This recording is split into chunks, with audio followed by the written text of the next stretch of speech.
কেন তাৎপর্য বহন করে না আজকের মার্চ ফর গাজা? আমাদের দৃষ্টিতে বৃহত্তর জয়নবাদী চক্রান্তের অংশ বাংলাদেশ। বাংলাদেশে এখনও রাজনীতি বুঝে এমন মুসলমান জীবিত আছে যারা এসব জয়নবাদী চক্রান্ত ধরতে পারে। আজকে যারা ঢাকায় মার্চ ফর গাজার জন্য গেছে তাদের বেশিরভাগই ফিলিস্তিনের মুসলিম জনগণের প্রতি ভালোবাসার জন্য। তবে মেঘমল্লার বসুর মতো কতিপয় বামপন্থী গেছে মূলত ফুটেজ খাওয়ার জন্য।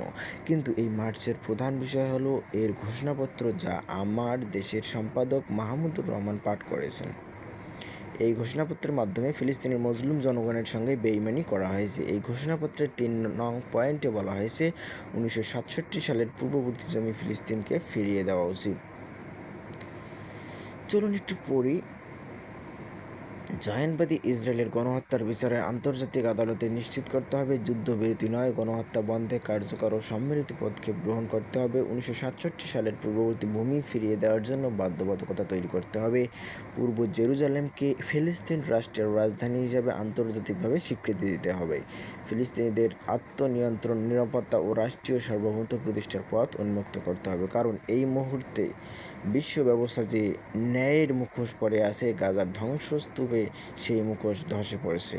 আমাদের দ্বিতীয় দাবিগুলো মুসলিম উম্মাহর নেতৃবৃন্দের প্রতি। যেহেতু আমরা বিশ্বাস করি ফিলিস্তিন কেবল একটি ভূখণ্ড নয়, এটি মুসলিম উম্মাহর আত্মপরিচয়ের অংশ, এবং গাজা এখন কেবল একটি যুদ্ধ বিধ্বস্ত শহর নয়, এটি আমাদের সম্মিলিত ব্যর্থতার বেদনাদায়ক প্রতিচ্ছবি। এবং উম্মাহর প্রতিটি সদস্য, প্রতিটি রাষ্ট্র এবং প্রতিটি নেতৃত্বের উপর অর্পিত সেই আমানত,